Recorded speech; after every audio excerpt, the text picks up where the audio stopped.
ನಮಸ್ಕಾರ ಸ್ನೇಹಿತರೆ. ಸೊ ಇವತ್ತು ನಾವು ಒಂದು ಸಣ್ಣದ ಒಂದು ಪ್ರಯೋಗ ಮಾಡಿದ್ವಿ ನನ್ನ ಮನೆಯಲ್ಲಿ. ಅದ್ರ ಬಗ್ಗೆ ಒಂದು ಸ್ವಲ್ಪ ಚೆನ್ನಾಗಿ ತಿಳ್ಕೊಳ್ಳೋಣಂತೆ. ಸೊ ಯಾಕೆ ಇದು ಸಾವಯವ ಇಂಗಾಲ ಯಾಕೆ ಇಂಪಾರ್ಟೆನ್ಸ್ ಅನ್ನೋದ್ರ ಬಗ್ಗೆ ಒಂದು ಒಳ್ಳೆಯ ಪ್ರಾತ್ಯಕ್ಷತೆ ನಿಮಗೆ ನೋಡಲಿಕ್ಕೆ ಸಿಗ್ತಾಯಿದೆ. ಸೊ ಬನ್ನಿ ನೋಡೋಣ.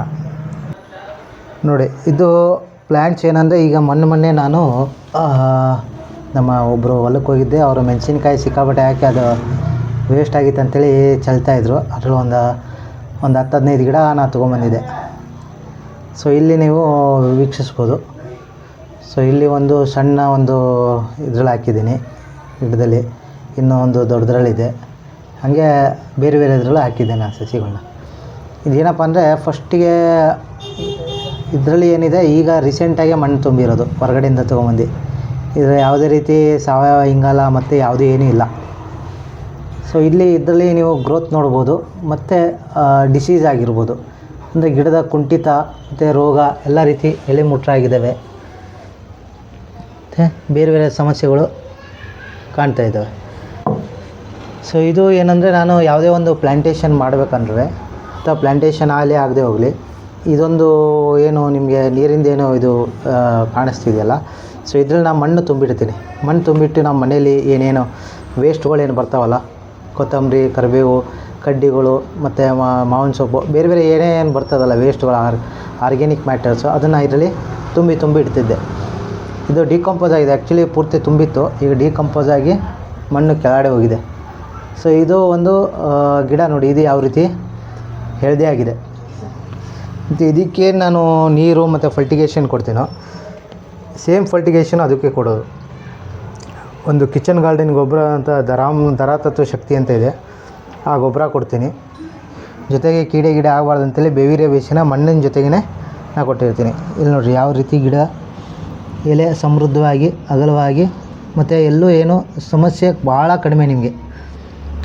ಇದಕ್ಕೆ ನಾವು ಹೇಳೋದು, ಆರ್ಗ್ಯಾನಿಕ್ ಕಾರ್ಬನ್ ಅನ್ನೋದನ್ನ ನೀವು ಮಣ್ಣಲ್ಲಿ ಜಾಸ್ತಿ ಮಾಡಿಕೊಂಡ್ರೆ ನಿಮಗೆ ಗಿಡ ರೋಗ ಮುಕ್ತವಾಗಿ ಚೆನ್ನಾಗಿ ಆರೋಗ್ಯವಾಗಿ ಬೆಳೀತದೆ. ನೋಡಿ ಹೂವು ಯಾವ ರೀತಿ ಹಿಡಿತಾ ಇದೆ.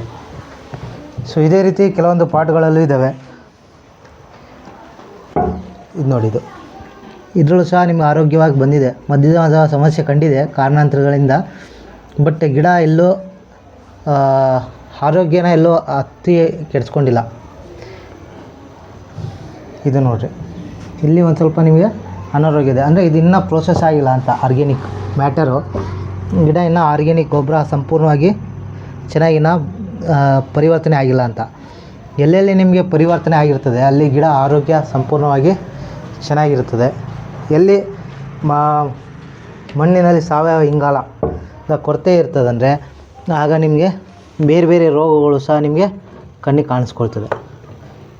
ಇಲ್ಲಿ ನಿಮಗೆ ಎರೆಹುಳ, ಇದ್ರೊಳಗಡೆ ಎರೆಹುಳಗಳು ಎಲ್ಲ ಸಿಗ್ತವೆ ನಿಮಗೆ ಕೈ ಹಾಕಿ ಎಲ್ಲ ತೆಗೆದ್ರೆ. ಜೊತೆಗೆ ಸಂಪೂರ್ಣ ಗಿಡ ಹೆಲ್ದಿಯಾಗಿ ನೋಡಿ ಯಾವ ರೀತಿ ದಷ್ಟಪುಷ್ಟವಾಗಿ. ಇದರಲ್ಲಿ ಯಾವ್ದಾದ್ರು ನೈಟ್ರೋಜನ್ ಕಡಿಮೆ ಇದೆ ಅನಿಸುತ್ತಾ, ಫಾಸ್ಫರಸ್ಸು, ಪೊಟ್ಯಾಷಿಯಮ್, ನೈಟ್ರೋಜನು ಯಾವ್ದಾದ್ರು ಕೊರತೆ ಅಂದಂಗೆ ಕಾಣಿಸ್ತಾ ಇದೆಯಾ? ಏನಿಲ್ಲ. ಸೊ ಹಾಗೆ ನಾವೇನು ಸಜೆಷನ್ ಮಾಡ್ತೀವಿ ಅಂದರೆ, ಸೊ ನೀವು ಮಣ್ಣಿನಲ್ಲಿ ಸೂಕ್ಷ್ಮಾಣು ಜೀವಿಗಳು, ಆರ್ಗ್ಯಾನಿಕ್ ಕಾರ್ಬನ್ ಅಂದರೆ ಇಸ್ ನಥಿಂಗ್ ಬಟ್ ಮೈಕ್ರೋಬ್ಸ್. ನೀವು ಮೈಕ್ರೋಬ್ಸ್ನ ಹೆಚ್ಚಳ ಮಾಡ್ಕೊಳ್ಳಿ. ಸೊ ಎಲ್ಲ ರೀತಿ ಗೊಬ್ಬರಗಳನ್ನ ಕರಗಿಸ್ಕೊಡುವಂಥ ಸೂಕ್ಷ್ಮಾಣು ಜೀವಿಗಳನ್ನ ನೀವು ಮಣ್ಣಲ್ಲಿ ಯಥೇಚ್ಛವಾಗಿ ಮಾಡಿಕೊಂಡ್ರೆ, ಸೊ ನಿಮ್ಮ ಗಿಡ ಈ ಥರ ಹೆಲ್ದಿಯಾಗಿರ್ತದೆ. ನ್ಯಾಚುರಲಾಗೆ ಥ್ರಿಪ್ಸು, ಮೈಟ್ಸು, ವೈಟ್ ಫ್ಲೈ ಇದೆಲ್ಲರಿಗಿಂತ ನ್ಯಾಚುರಲಾಗಿ ತನಗೆ ತಾನೇ ಪ್ರೊಟೆಕ್ಷನ್ ಕೊಡ್ಕೊಳ್ತದೆ. ಆರ್ಗ್ಯಾನಿಕ್ ಕಾರ್ಬನ್ ಇಲ್ಲದೆ ಇರೋದ್ರ ಕಡೆಗೆ ಹೆಂಗೆ ಮೊಟ್ರು ಬಂದು ಅಂದರೆ ಬೇರೆ ಗಿಡಗಳು ಸಹ ಅಟ್ಯಾಕ್ ಮಾಡ್ತವೆ. ಅದರಲ್ಲಿ ಆರ್ಗ್ಯಾನಿಕ್ ಕಾರ್ಬನ್ ಇಲ್ಲ ಅಂದರೆ, ಈಗ ಆರ್ಗ್ಯಾನಿಕ್ ಕಾರ್ಬನ್ ಇತ್ತಂದರೆ ಯಾವ ಕೀಡೆನೂ ಇಲ್ಲ.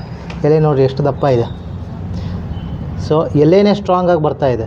ಸೊ ಆವಾಗ ಎಲೆ ಸ್ಟ್ರಾಂಗ್ ಆಗ್ತದೆ, ನಿಮಗೆ ರೋಗನೂ ಸಹ ನಿಯಂತ್ರಣದಲ್ಲಿರ್ತದೆ.